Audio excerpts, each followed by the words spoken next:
The needs of the many will always be loud. He leans forward, hooked nose inches from mine. But in the end, it is only the strength of the few that matters.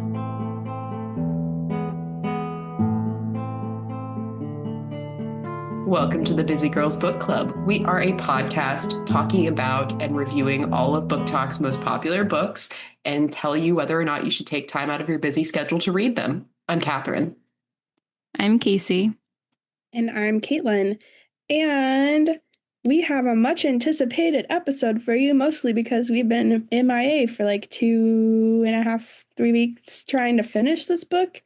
It is the over 700-page follow-up to James Islington's The Will of the Many. It is called The Strength of the Few. We all super loved the first book in this science fantasy journey, and boy, does the second one just take the complexity of book one and, I don't know, juggle it in the air and see what comes of it.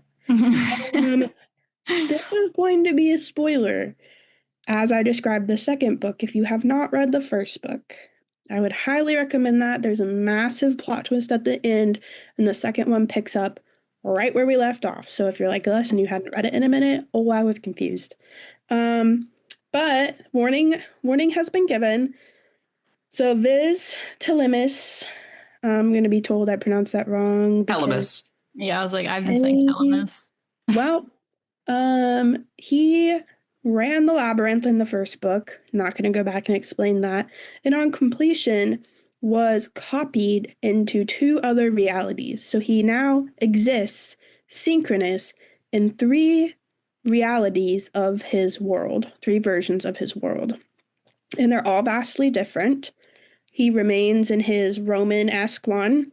And then the author does something really cool and picks other ancient civilizations. And so another one is based off Egypt, and another one is based off like Scottish Celtic warriors. So he finds himself in 2 other realities. One, he has like no guidance.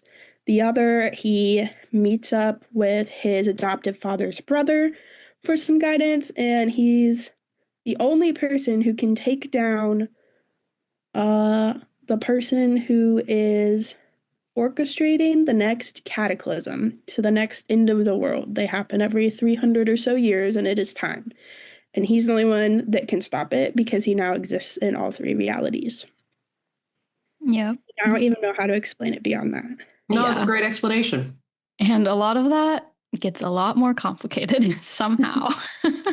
What you know is not what is actual reality. Will differently. Mm-hmm. He sort of has to figure out how to use all 3 versions. And he only has 2 arms in one world. Yeah. That's the best I got, guys. No, that was good. I finished this about 5 minutes ago. Yeah. We were busy, so it was a struggle. But do you guys have reviews? I do. I have a very fun review, although none of them were really all that fun in Goodreads, so step up, y'all. But I found a very fun 2-star review, and it says, the title is actually a reference to those of us who had the willpower to finish this book. Yep. The strength of the few, it's us. It's us.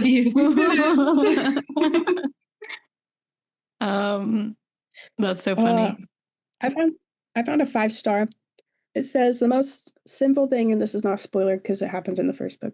The most simple thing this book does is end all 3 POVs on a cliffhanger. What am I supposed to do? Patiently wait for the next book? 10 out of 10 would recommend, but would also recommend waiting until the 3rd one comes out. Period. Yeah. Low-key. Okay, I found a 1-star. It says, I start reading. I know Viz is there, but I pretend I don't really care how annoying he is. Somehow I managed to get to the next chapter. Vec, Viz is there again. He passed through the gate into another world. No respite, but I keep going to the next chapter. Rotting gods, Viz is there too. Yes. Sue lives on in every world. Vec, 3 Vizes. Two Viz's Rotting Gods 3. There's so much plot happening in this book. He is a far less complex character this time around. Yeah. The plot is doing so much plotting that Viz is like struggling. In all three worlds, Viz is struggling to keep his head above water. Like, This is so missing fair. an arm and trying to swim, literally. yeah. Exactly.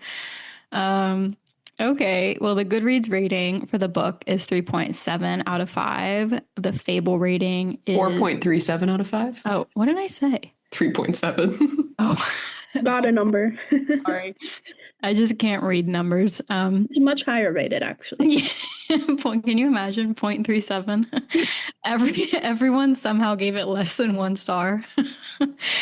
Okay. Anyway, the overall Goodreads rating is 4.37 out of 5. The Fable review is 4 out of 5, and the story graph is 4.32 out of 5.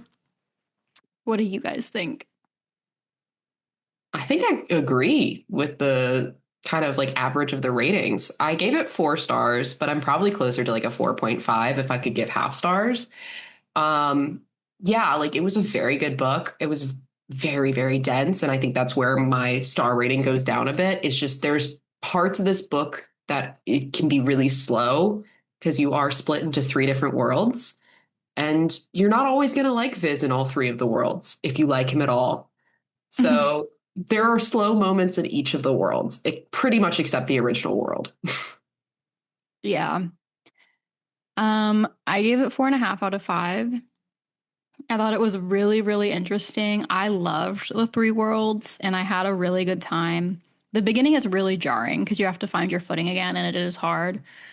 But once you get used to it, I found it really fascinating. And I thought what was happening in all 3 worlds was really interesting. But there are parts in the middle where I did find myself getting frustrated because I wanted to read about one Viz and I was being forced to read about another Viz.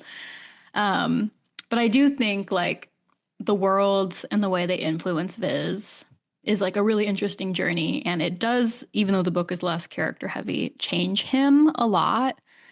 And the book ultimately leads down a path where it's like there's 3 of him and they actually might end up working against each other. And that's really interesting. So not going to spoil anything other than that, but oh yeah, they end in completely different places. The Vizes. The Vi. Oh dear. Can Viz cede to himself? Anyway, I actually have not given this book a rating yet since I literally just finished it, but I actually am going to give it. Podcast heard it first before Goodreads. I'm giving it 4 stars. I was never bored ever. I enjoyed this. However, it was too freaking long, James Islington. Yeah. Over 700 pages for something you have to think so hard about is insane work. So that's why it's not going to be a 5-star for me. Not even a 4.5. It's too freaking long. Yeah. Real. I've seen a lot of reviews where it's like, yeah, this is 3 books in 1. Yeah. It's literally not long candy. It's long, like every detail matters. And so you're like, yeah. And like, I liked it. I enjoyed it. However, like, dude, break it up. Need a brain break. Right. All right. So our non-spoiler discussion then, is this book more plot or character driven? Plot. In every iteration of the plot. Yes. Yeah. In all 3 plots. In all 3 worlds, it's plot driven. I mean, actually, it's probably like 4 plots because there's 3 individual plots and then 1 overarching plot. Nothing. Yeah. You realize that you might not have known things that you thought you knew by the end. So a lot of unreliable narrators, and poor Viz is just trying to figure out what the fuck is happening in all 3 of these worlds. Yeah, Viz isn't even an unreliable narrator. He's just an uninformed narrator. Yeah, he just doesn't know what's happening. You know more than he does, and it's not a lie. Yeah, and the people who are trying to inform him about what's happening are liars. Really trying to get something from him. So very interesting. This is a redundant question, but have you or would you read other books by the author? Obviously, we all read the first book in this series. Have you guys or would you guys read other books by James Islington? Oh, I would. He's a great writer.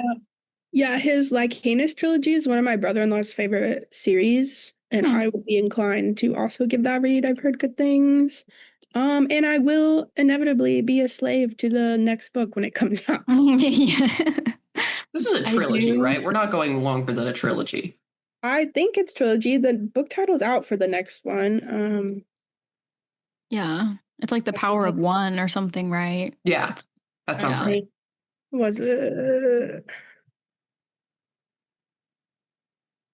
I don't know. I think that's right. Anyway, I do. The me and Justice of One. The Justice of One. There we go. Which is Um, insane. Ominous, especially given the way this book ends. Yikes. Yeah. No, so Catherine and I were talking about this before the podcast, but I kind of wish I had waited until all three books were out because I would love to read this book like this series all as one, experience instead of having to like wait on the next book, even though I will, because it's just such an epic saga that I wish I got to just like leap from one book into the other, but I alas. think actually that's probably a spoiler to another question, but I think it has been picked up for production of some sort. And it does, like if you could just sit down and read it all at once, it's just like the most action-packed movie ever. Yeah, Yeah. give me like a combined ebook Kindle where it's just all But three in one. between the two, I started and I was still the whole book. I still don't remember how he lost his arm. No, okay, I remember this. Okay. Because I was also confused and I had to look up I the answer don't. There are because I things I forgot. was missing. He was Yeah. referencing people. I was like, "Who is that?" And the whole Yeah. book, I cannot for the life of me remember how the arm came off. So much happened at the end. No idea. Okay. So I remember this. I'm going to explain it. But I had the same experience where I kept Googling people. I was like, who is this character, Will of the Many? Like, Where is okay. Viz's arm? So Reddit. when Viz is in the labyrinth, he gets this message scrawled on his arm that is how he survives, where it says stop and then it says run. And that's how Viz survives because in the other two worlds, because um, if he didn't have that message on his arm, he would have been like found out by the soldiers that encapsulate the maze in the other worlds. So the person who wrote that, like scrawled that into his arm was see, I'm gonna forget all their names. Who's the brother? Zero. No. Was I was not saying it like that when I was reading it, but Zero. If you're a paper reader, it's Kara. If you're an audiobook, it's Zero. Right. Karer found Viz and scrawled that into his arm. And that's why he ended up losing his arm, is because you have to make a sacrifice when you enter the other worlds. And his arm was basically like infected because of it was cut into via his other body. And so it was basically decaying because it was like poisoned. Yeah. And then that's why I think if you keep it in one world then. Because that's the world where they scrawled it. Yeah. Mm. So his When arm you is fine there. entering the other worlds, he would lose it and he would keep it in the main world. No. No, because Obatium is the world he was scrawled in. Yes, because never mind. And then in his original world, that's why he couldn't keep it, is because it like infected his arm. Yeah. Like it would have turned him into like one of those zombie creatures because okay, Catherine, how do you pronounce it? The Ayunaktai? Yunkti. What? Yunkti. Yes. No. I was saying Ayunktai, yeah. Yunkti. And Yunktis. I was giving it more syllables than that even. Yeah. Ayunaktai. Audiobook really prepped me for Caitlin's out here just making up like inserting letters into You speak Latin, don't hate me. I'm sorry. No one speaks Latin. Okay, anyway, this has already been a long tangential conversation. This is really the big question with this book. I think it's the one hang up is how is the pacing? How long did it take you to read? The pacing's not bad. It's just too long. It's too long. Yeah. I think the three worlds construction was really smart. I know it annoyed some people, but I loved it because it kept me reading, because I was always so obsessed with finding out what happened in the other world that even if I wasn't as invested in what was happening in, the next chapter in whatever world that was, I kept reading because I wanted so badly to get back to the other world. So that helped me get through it quickly. I do, however, think it is not really a good Busy Girls book because to sort of spoil my Busy Girl rating, it's just a lot of focus and you have to have time to sit down with it. And if you're stressed out at work, you probably don't really want to go home and read a really complicated, stressful tri-world journey. And so, yeah, I really enjoyed it, but I definitely, I think it was too long. I agree with that. Oh, yeah, I 100% agree. I think the pacing is great for the book. I loved the three worlds. I loved that each is like so unique. Like the magic systems are completely different, but because of that, you're having to learn each of the magic systems, each of the languages, each of the religions, each of all the characters in each of the worlds. Because Will works different in all of them also. And they operate on totally different political hierarchies. Yes. So there's so much. But I also don't think I could have been okay with 3 books, like if each of these had been its own book, because I would have gotten bored between books. Yes. Right. So like it had to be like this, but like maybe this could have been 2 books. I don't know. I think there are certain chapters that could have been cut. Yeah. Like, I think it could have been honed down a little, but the book is really good. And I think none of the chapters were so flagrantly useless that it was insulting. Mm-hmm. I just think at a certain point, you need to start killing your darlings because it's 700 pages. And, you can make one chapter do 2 things. Like, let's condense. I fear the next book. Yes. As you should. And there are rumors that people think it will be more than 3.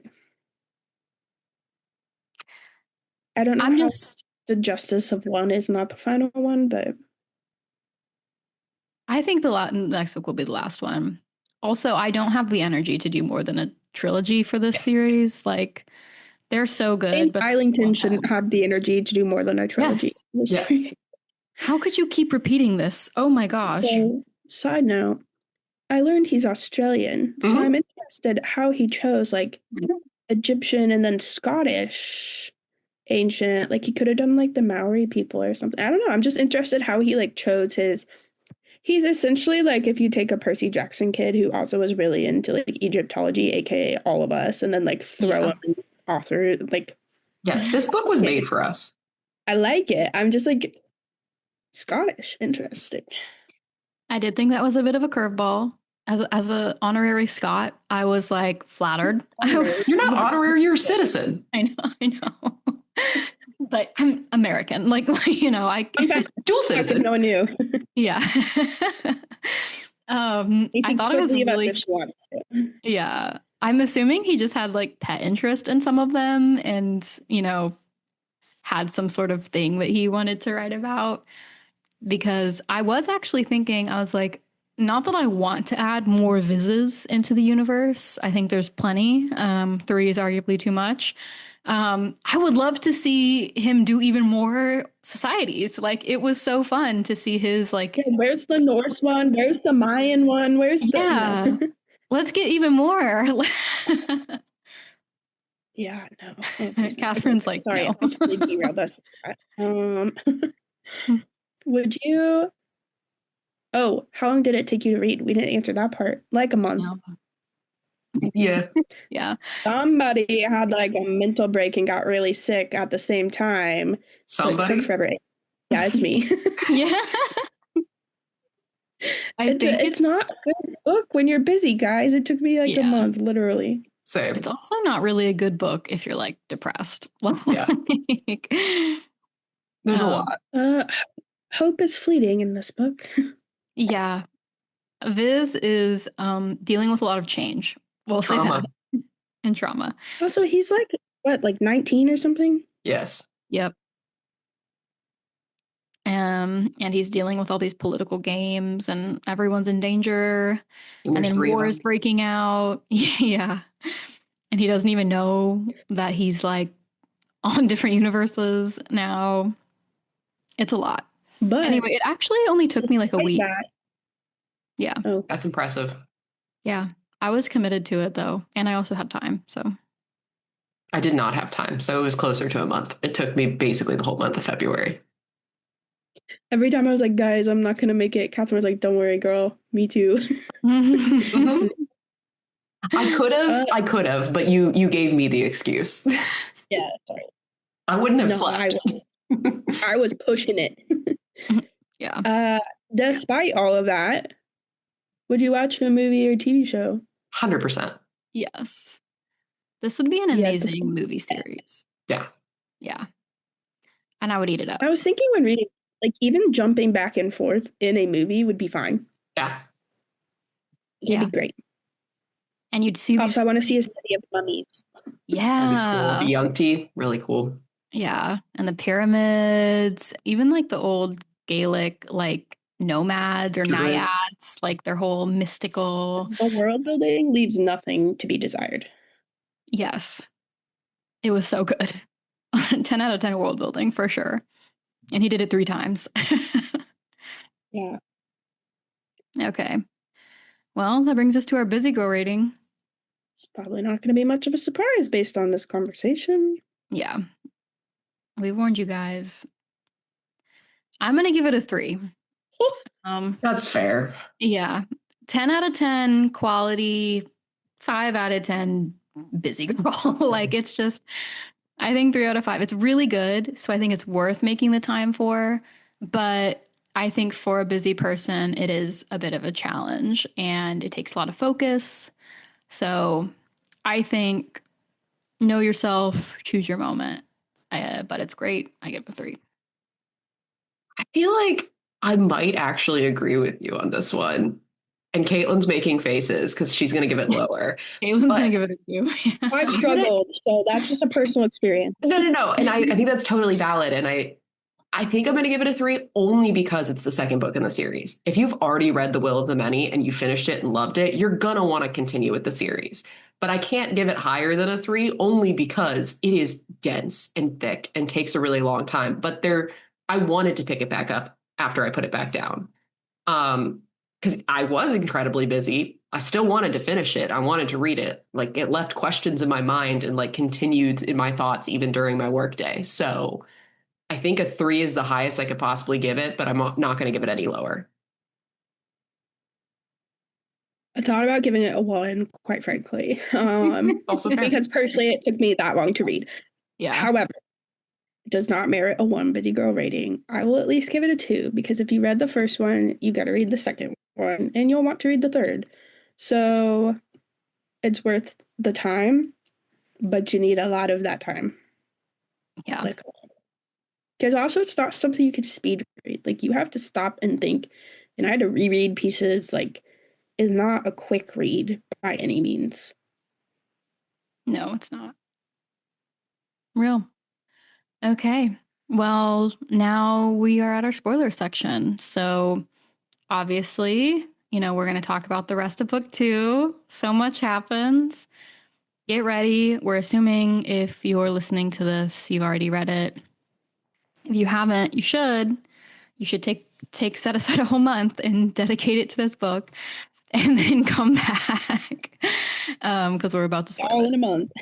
Yep. We're going to talk about the Vizes and their journey. The Vi. The Diagos. Maybe that's easier. Okay, the audiobook pronounces it Thiago, as in the D is the TH. I've had enough. I know, right? I've had enough of this. But I don't agree with that. Catalonian Spanish or something? Yeah, something like that, except not with a, yeah. They're just lucky I didn't call him Diego. Well, that would have been heinous. Yeah.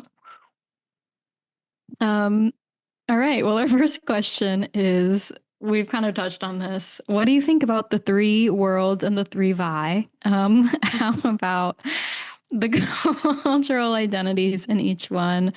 What was your favorite and least favorite one? Love. Nerd. Love it. Okay, but what was your favorite and least Which favorite? one? Obviously, despite being a Percy Jackson kid who had their own mummy kit as a kid, my favorite was the Celtic one because Yeah. I was just in Scotland like a month ago. Yeah. The scenery was just so vivid in my mind. And it was just like the simplest one. Mhm. I loved how it was the break Viz needed from the craziness for a while, and how just like peaceful and serene and simple the like code of the people was. Yeah. And the Same. druids. I love the druids. Yes, the druids. Of course, I love the Scottish one. I loved how like the mysticism of the society was worked into it, how they kind of have this like very natural religion that's not, very dogmatic religion the way we think about religion now. It's very spiritual. I loved the code of the people. And it was kind of sad, right? Like Viz finally got treated well, and it created a really important but devastating foil to his other lives where he's just a tool and these people actually saw him as a person.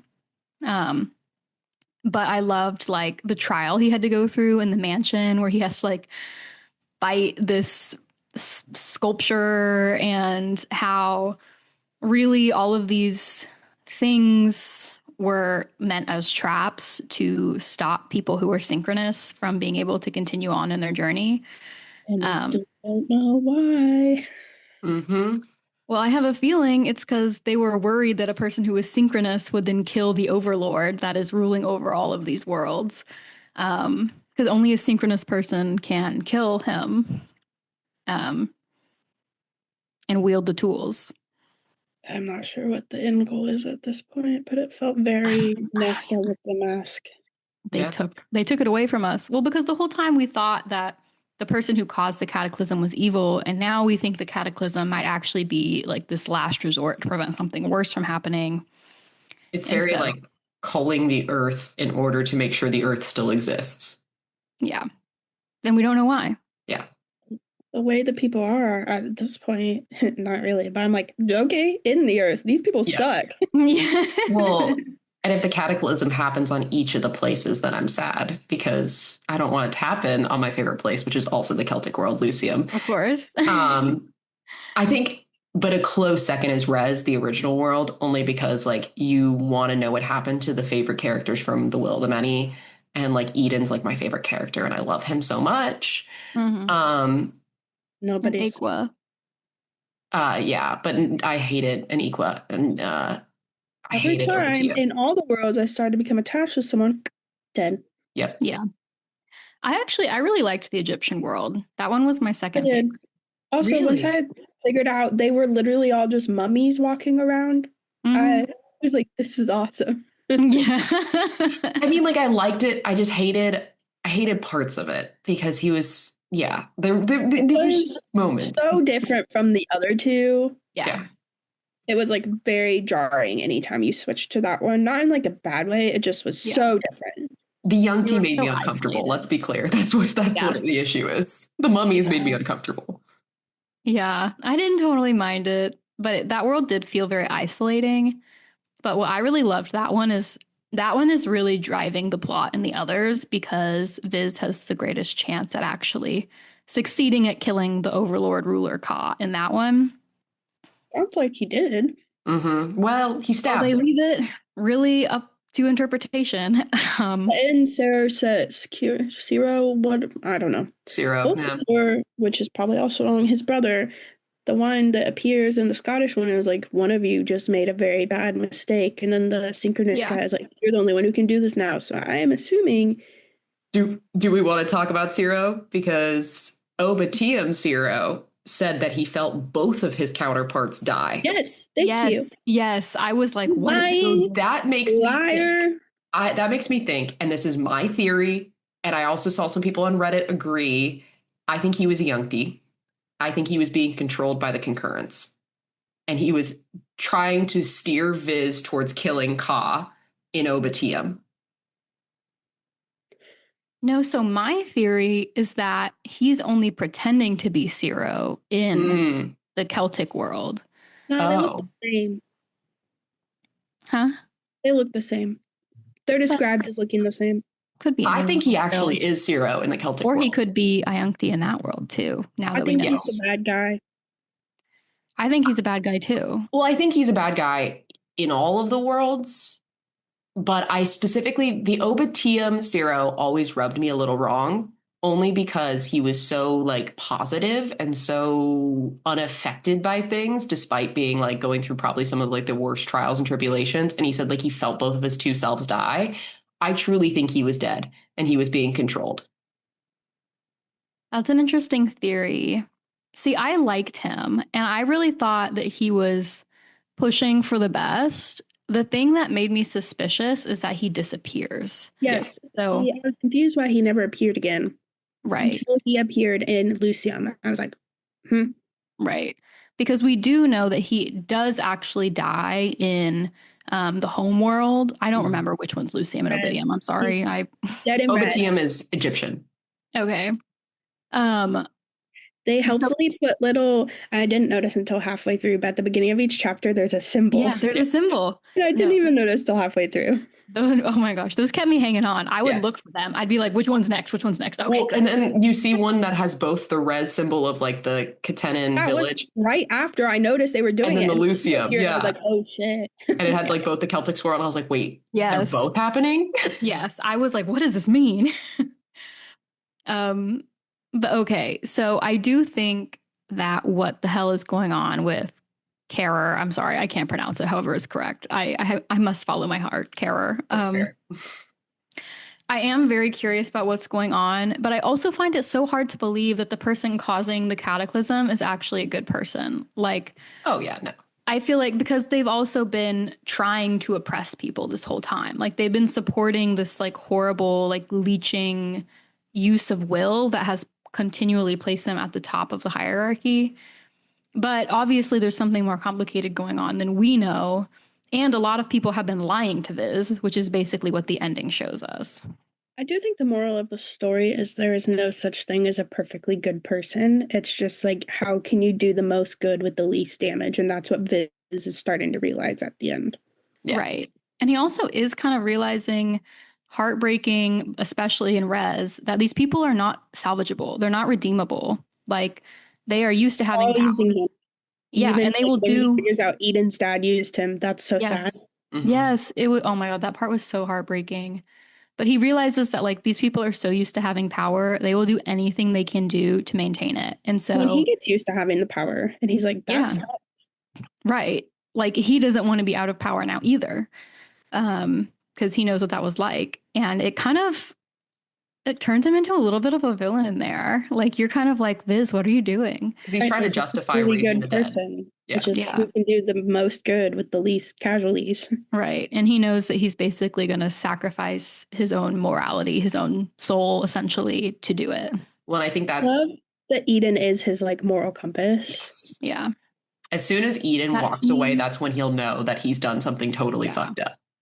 Dude, that scene though, where Viz like awakens the army and Eden is just sitting there like, don't do it. It broke my heart. But I then was afterwards, he "Viz." was like, I'm still with you. I was like, Yeah. oh, It's that's cute. fun. Yeah. Don't, I think don't that's- hurt Eden. Yeah, I think that's the moment that you realize that Ka probably isn't as bad. He's more morally gray than morally We black. still don't know who he is, though. 'cause We he's don't know who he is, a dead but person. I think that he's probably pretty soulless at this point, only because he's had to do so many things in order to quote unquote protect from the concurrence. And I truly do believe he is fighting the concurrence. My other theory that Kira is Ka. I can believe he's the concurrence. I think it might be Ka. Because also the concurrence still confuses me. Like this, it's like a When he talks about when he looks at the search, program. like when he looks at Ka in Obedium, he's like, oh, he's Obitium. very whatever. He's a very like Catinian looking man, you know, looks like he's from Res. But he Yeah. was using an Iuncti at that point, wasn't he? No, in the Egyptian one. Oh, When he goes to stab him. yeah. Like, who's to say Catherine's like Catherine could be right, and he was just using another kind of Catinian looking person as a young T Young D. To like teach him what he. But why would he want to defeat himself? So I don't know. That's probably People. I will say Google, and because I did have to Google some things because the ending was just so crazy. Google AI seemed to say that in Obitium, the ending is Viz killing Ciro. And I was like, that's not what happened, though, because not at least from according to the book itself. Because he was like, he's only been there like 8 years. Yeah. So I don't know how we would have set up that. I mean, like he did say, like, it looks like a Catenian middle-aged man, but he would have recognized Ciro if Ciro was truly there. Well, unless he never met the real one. That's true. Which one is Ciro? The brother of Elkiscor. Oh, sorry, all these pronunciations. What if it's Viridius? Viridius didn't run the labyrinth. No, what if he's Ka? Oh, I could believe that. I still don't trust that Osiris guy either. Ostius? Ostius, there's a T. You're right. Yeah. Too many names, too many characters. I know, it's painful. Oh, I don't trust him either. There's too much. The fact that he can travel between worlds. God, not a character in the book. My bad. Yeah. And he also seems very motivated by his own motivations of revenge. So I don't think that he really cares about the good and bad of the world. Well, we've still got the Angui in there somewhere. Yeah. Bliss? I don't know. Because I just can't believe that the people who have been like solidifying this hierarchy and running these 3 worlds this way are good people. But now it's like what the challenge of figuring out what to do without them, because now they're not synchronous anymore. Without them and with no good people to take their place. Yeah. Right. I mean, like, Ka wants peace in Rez because he needs the power of the will. But like Rez has destroyed itself essentially. So now the only one left is crazy when it said they put out the like whatever the lists and people started just like beheading each other. Yeah. Like, why would they? Why? Even the good people, the good side, just were like, well, better diminish our numbers real quick. Yeah, it was horrible. So like Lord of the Flies, like just an all-out, purge of the others. And it's all people who didn't get a choice in who they ceded to anyway. Right. Before we move on from it, the loose end that really bothered me from Obitium was that Viz goes into that crypt, like it never opens the sarcophagus. Never opens the sarcophagus. What the fuck? I was like, no, this is clearly Ka. This is Ka, and you're going into a fake pyramid to kill who the fuck knows. Yes. Like Kira probably crawled back down in his sarcophagus. Yes. Yeah. Yeah. I was like, open it up. What do you mean? I was like, sure. If we don't find out what the hell was in that sarcophagus. Yes. Also, part of me was like, maybe it's the same place and you don't have to work so hard to get there. It's like a back in. Like a portal. I was like, the fact that he just didn't open it was so insane to me, because I was like, what if this is the ultimate goal? Like, how could you pass this up before you have to go on this whole journey to get into this other pyramid? Like, it can wait. That can wait. A little peek. Just take a little glimpse. Well, he's just like, I'll just grab these weapons. And then like, oh, that's a fun looking sarcophagus. Walks away. And I'm like, weapons that are painted on the sarcophagus. Yeah. Right. Like, bruh, that's got to be someone important. You might want to look. Right. And I just feel like that is somehow going to be a really important loose end about him in the ass so hard. The truth. Yeah. Like somehow there was some aspect of the truth that we're missing in all this that has to do with that. Yep. Because you're right. They did come through. They're like, one of you really fucked this up. And now we're like, oh. Yeah. Even though Kara is definitely evil in the Celtic version, because he was also supporting the king who was like massacring people and trying to kill the Druids. It's just, I did have this thought. I was like, okay, he showed up and just ended up on his side because other people wanted to kill him. But like, what if they weren't the good side? I know that's probably not true, but I'm like, that was my thought. It was just, he ends up on a side with no background. How does he know it's the good side? Well, part of it is because of the Druids. Like the Druids are being killed and manipulated and turned against each other and asked to sacrifice their control basically so that the king can be you had to kill both our Druids? Dude, it was brutal. Yeah. I got so attached to every single person in that universe. And then Lear's head was on the ground. I was like, yeah. Excuse me? family who helps him, I was like, have mercy on these people. Like, oh my Yeah, God. when they showed back up, I was so relieved. So For relieved. real. Unless it's Eden, don't get attached. Yeah. Yeah. Jesus. And And then I'm afraid that I'm attached to Eden. and Tara, I like loved her. She was such a good character. Badass ginger girl. Yes, I loved her. And I was like, don't touch her. But then at the end, when they were like, that's why people who are scarred can't rule, it's because Synchronous people are always scarred. Yeah. Like they were trying to keep them out.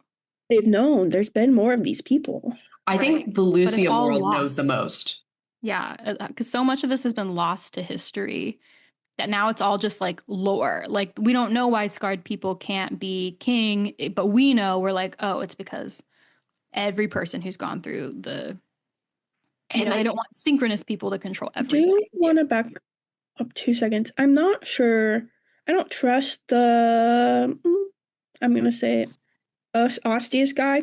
I don't trust him, but also the fact that he placed Viz's dad in that Lucium world to keep an eye on him and protect him makes me think he is not a bad person.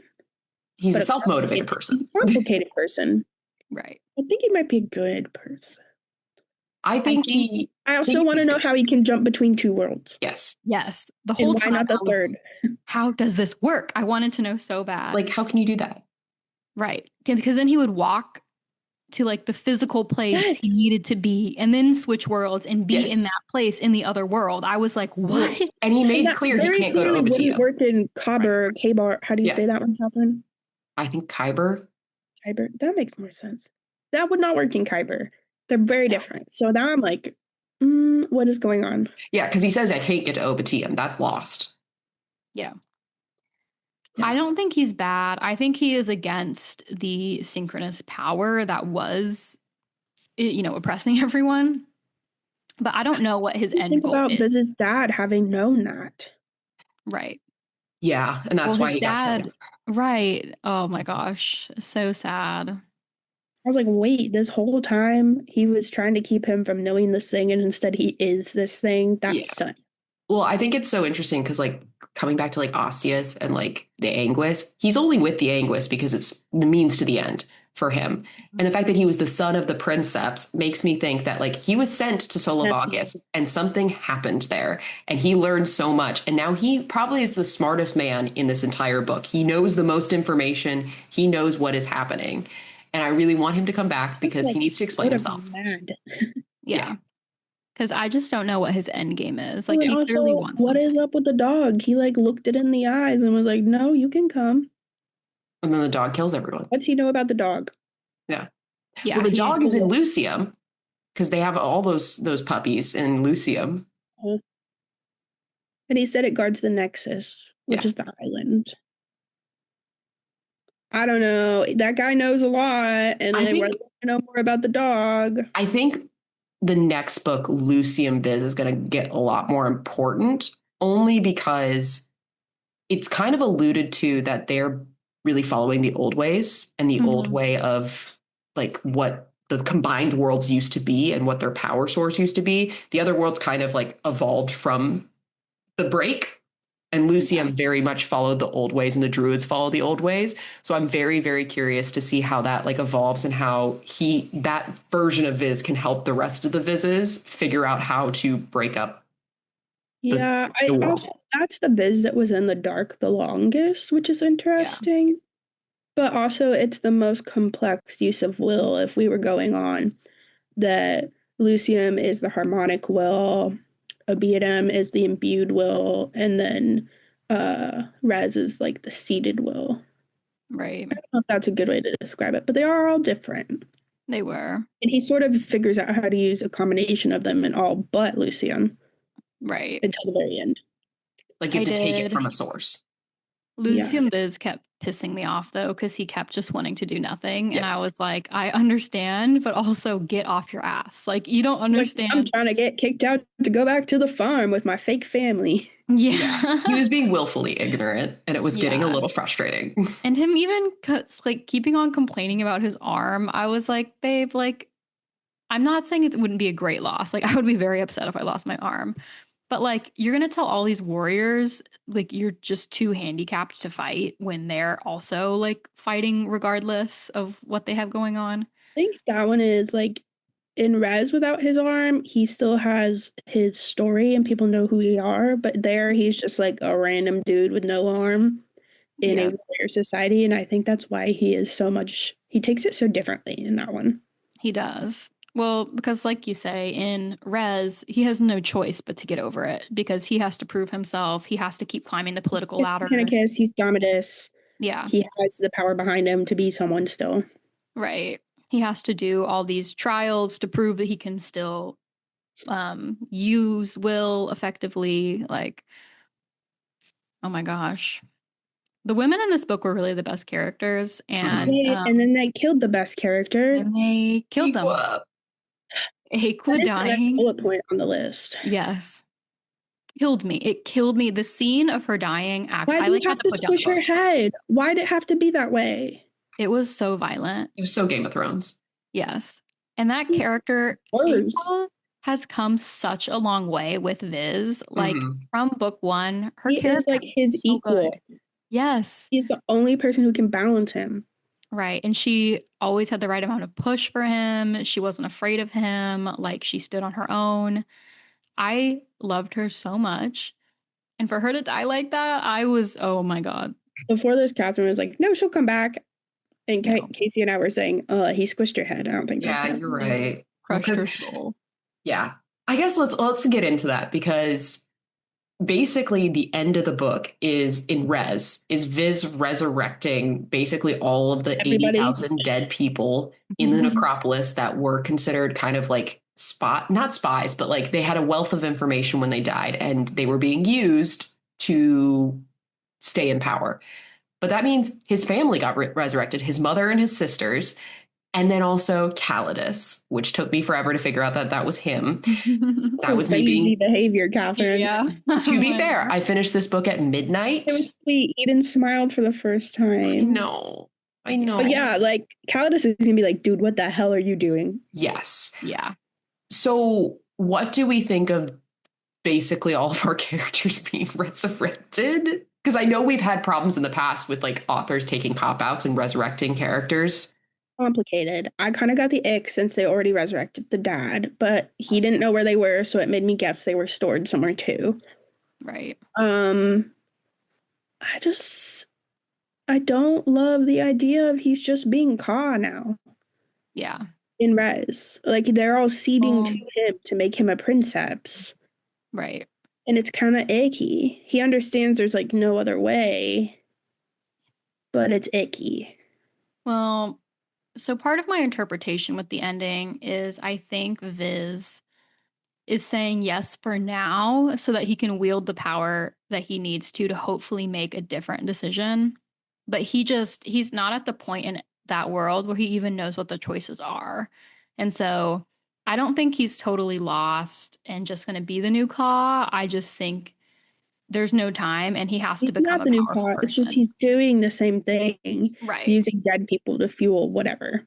Right. But I'm hoping that he changes and does something different ultimately. I don't think he's doing it selfishly, which is the only good thing. Mm-hmm. Yeah. It keeps no other option. Ka was his only option to save humanity, basically, of Res, because Res was literally eating itself. Right. And everyone would have died. There would have been no survivors. And Ka has a very self-interest in keeping Will being seated in Res, so he needs peace. And so he bargained with Ka, who has been trying to kill him this whole time, and said, you need me. You need someone with power. You need someone with influence to convince all of the classes to get together and to seed Will again. Well, and then Ka's like, actually, no, now I only need you because the other you killed the other me. Right. Yeah. Like, now Ka's not synchronous. So now it's actually all up to you to have to bear this decision. So that sucks. Yeah. And we hear that they had a conversation that we didn't get to see about the cataclysms. And he was like, I have a lot to think about. And I was like, wait, what? What do you mean? What do you mean? That's the thing is, in the end, despite thinking the concurrence is Ka, it is not. It is something else. Yeah. And it is maybe not a who, but a what. Yes. Right. Are we bringing aliens in, guys?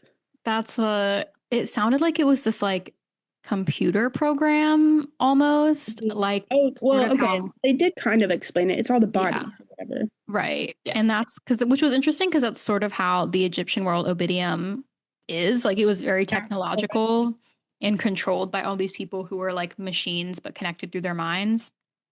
Um, and how it's like an unbeatable force, but I think it's still really unclear how that actually acts in the world and how Like it like who put it in motion to begin with? right. And how does it work? Like do these Controls it. right, are they controlling people who then try to kill other people? Like we don't really know. It was kind of explained like a hive mind, which Yeah, Yeah, but like we still just don't know why or Yeah. when or how. right. How is even created? Um it's probably going to be like in 2026 AI took over everything and then started fighting back and then Also, well, and it definitely has something to do still with the Aurora Columni. yes. yes, it does. Are they all doing the drop at the column, guys? Yeah. The I drop. mean, I've had the thought more than once. crossover episode. It feels familiar, just barely. It does. Not too familiar, but it, inspired. But anyway, back to the resurrection thing, because this is actually one of my biggest pet peeves in all media. I Yep. hate people being resurrected. It actually bothered me more that the dad was being resurrected. But I don't think any of them should have been Well, I mean, the resurrected. dad was resurrected because how did this Ostius guy just know where this all was? Right. It's like you're just relying on him organizing everything. I don't think any of them should have been resurrected, but the explanation in the book for why they're there is sufficient enough for me to not hate it. Like, Right, he built like the one world where resurrection, not true resurrection, is allowed. Yeah. right. So I will accept it as long as it doesn't get atrocious because he also built up a lot of lore around the magic system that relied on Yeah. resurrecting people. And so it's not just them, it's very important to the overall magic system in the book, so fine. Yeah. But it's Okay. still getting side eye. His dad resurrecting did gave Lucium Viz closure that I think he needed to succeed. So maybe Resviz will now get that closure. I don't know. Good luck to the Obiadum one. I am sort of happy to see Calidus back because I know, yeah, great character. Complex of a character. Yeah. And I feel like he's going to make sure Viz does the right thing. Like, I don't know that Viz can be trusted, but Calidus can be trusted. Yes, Calidus I will was have. gonna be like, you dragged my sister into this? Yeah. Yes. I think this is one of the only times I can actually appreciate a resurrection as long as it doesn't stay resurrected. Because I do think that Viz has to make the tough decision to basically end all these people's lives. Probably be the end of the book or whatever. Yes, end of the series. If they all stay alive, I'll have problems. Yes, I will throw something. They squished Iqua, and then like 10 pages later, the dog got stabbed. Granted, instead of Eden, but I was like, don't do this to me. That was cool. The dog's alive, thank God. I'm insanely attached to the dog. Yes. I've said Be a before, loopy. I don't know why I cry over animals, not people. So I was about to be really mad if right after you ripped my heart out with Iqua, you killed the dog. I almost threw my Kindle when I saw that the dog was stabbed. I was like, but then the dog was like, fine. So this dog's clearly some crazy magical thing. Yes. Yeah. And well, because the dog is using will somehow. They basically allude to that. And it communicated with Ostius. Yes. Yeah. Somehow. At one point. And he was like, oh yeah, this dog can come now. I was like, yeah. Did they I was like, is the dog a plant? Like and the dog is sentient enough to know that once Viz's identity was revealed to all the Princeps Tertiae, he killed them all. I was like, in a minute. I was like, damn dog. Yeah. He got his shit done. But Ostius didn't want the dog to take the fall, so hid all the bodies. So there's something there. Yeah. There's a plot amiss, and not a damn person in the world knows what it is. Like, we learned some things, and then there's so many more questions. Here's another question. We haven't even talked about her. Lannistia. Lannistia? Oh my god.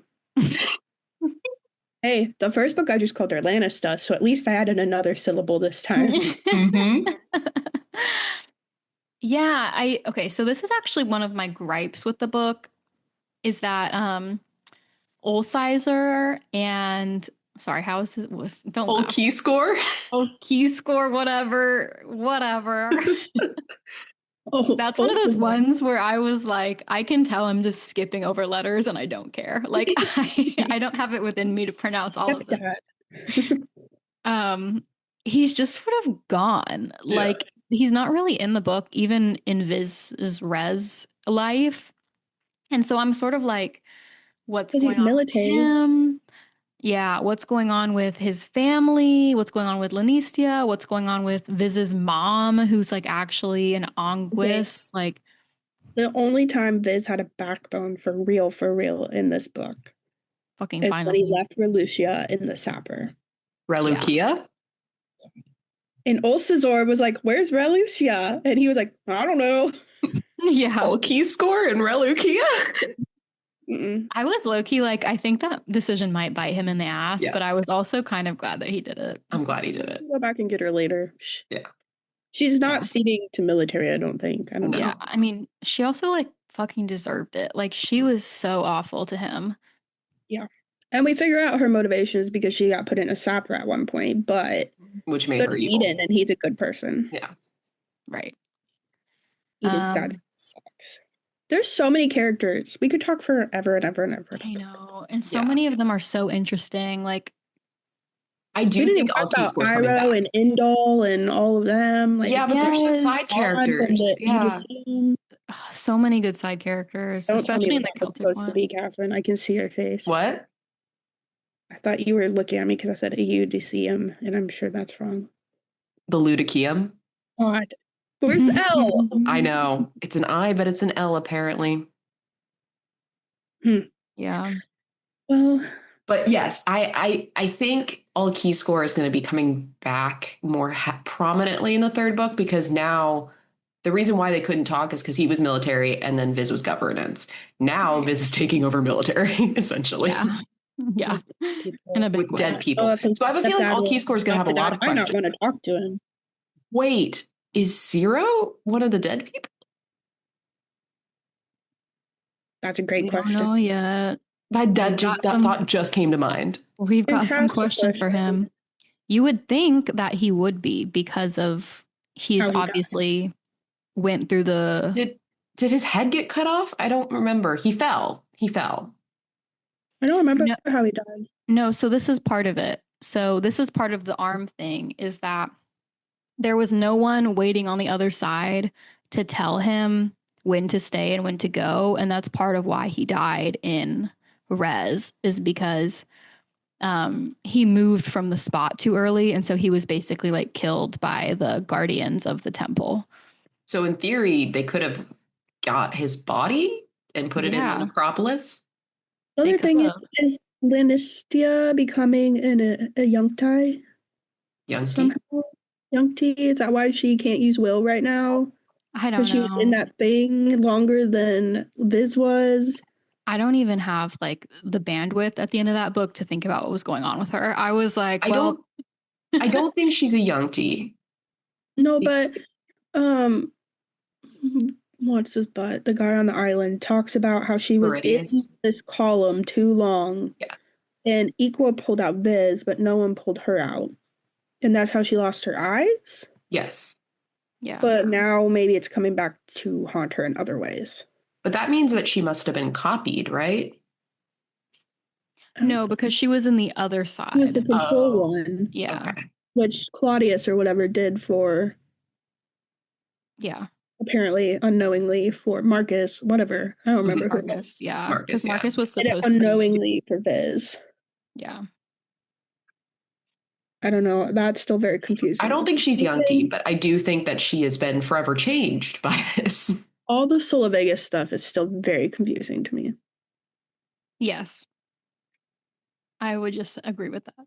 Yeah. But I'm really excited for book 3 because I feel like Catherine, I think you said this, like we learned that's the final question much. Until you continue with the series. Yes, of course. We learned so much in this book. We learned so much to know that we know nothing. Like basically everything we thought we knew is wrong. Right. And we have to relearn it. Who's on the good side? Trust when they tell us. Yeah. There's no good and no evil. There's just two sides fighting, and we don't know what to do about it. It's all about power. It's all about ceding your power. Also, this is all like a 19-year-old boy. I know. Yes. Is this YA? No, this can't be. I mean, this book is very violent, so I don't think this one. It's the Hunger Games. But this is complex. I know. I would not give this to a teenager at all. I probably would have read it as a teenager. I probably would have loved it as a teenager. But like, y'all were reading above grade level. It's not dirty, and it's no more violent than a lot of YA that exists right now. Correct. True. I'm like, Loki, I feel like it would technically qualify. Though I don't think it is. The main characters are teens. Right. I don't think it qualifies as YA. I mean, what do you need to qualify as YA? Under 500 pages. Just a PG adult book. It's probably not PG. It's probably PG-13, but whatever. New adult. New adult. There we go. Which would be our age. I'm just going to keep calling it science fantasy, which isn't an actual genre out there yet, so. It's accurate, though. That's what we've been reading. It says it's science fiction and high fantasy, so science fantasy. Yeah, high fantasies for real. High science. High science. High science. We haven't read a high fantasy in a hot minute. Yeah, No. That's true. It's been slow. In a really long time, actually. Yeah. All right. Well, I think that's it. Book recommendations? Oh, man. I'm going to recommend my favorite intense, convoluted science fantasy, which is the 5th season. You already know. Mm-hmm. Oh my God, words. It's a very different series from this series, but it has some of the same things, like very intense, very complex world building, lots of morally gray characters. So I think if you like this series, there's a lot that you will like in the 5th season. I am going to recommend Immortal Longings. That's what it's called, right? No. Yeah. The one where they body jump? Yeah, Immortal Longings. Yeah. That felt very Kaibar to me. Like they felt like kind of similar cityscapes, and the jumping body thing is feels very Will-esque. It's also pretty brutal. I don't know, and it's much shorter. Yeah, I see what you're going for there. Oh, I had a book recommendation like last night, and I completely forgot it, and it was purely because of like 2 characters that felt very similar. But I guess I might recommend Dungeon Crawler Carl, honestly. If you want a simplified version. These are very different simple levels. It's very different levels. And I think if you like kind of like world building high fantasy, like kind of dystopian high fantasy, you would like that book. And I think if you really need like a palate cleanser of the brain, Dungeon Crawler. Not high fantasy because it uses the existing world. You're correct. It's not high fantasy because it uses the existing world, but it's dystopian and it's very much so fantasy. So very sci-fi, yeah. And I think people need a palate cleanser after this book because Lord Almighty, my brain hurts. Yes, I have started reading. Turn back on my book 5 audiobook. Yeah. I did Heated Rivalry. That was my cleanser. There you go. My cleanser was Percy Jackson series. I guess my cleanser will probably be Buckeye. Oh, that's not a cleanser, hon. You're not going to feel cleansed. Yeah. Don't worry. When I drive, I listen to Dungeon Crawler Carl. There you go. There we go. All right, cool. Well, these are just our opinions. We hope you like listening to them. If you do, please rate and review our podcast 5 stars. Even if you don't, you can find us at Busy Girls Pod pretty much everywhere and tell us what you think. We love to hear from you guys. We also accept listener book recommendations. So if there's a book you'd like us to review on the podcast, hit us up. And I think that's it. I'm Casey. I'm Catherine. And I'm Caitlin. Thanks for listening. And when you get a chance, take a break with the Busy Girls Book Club.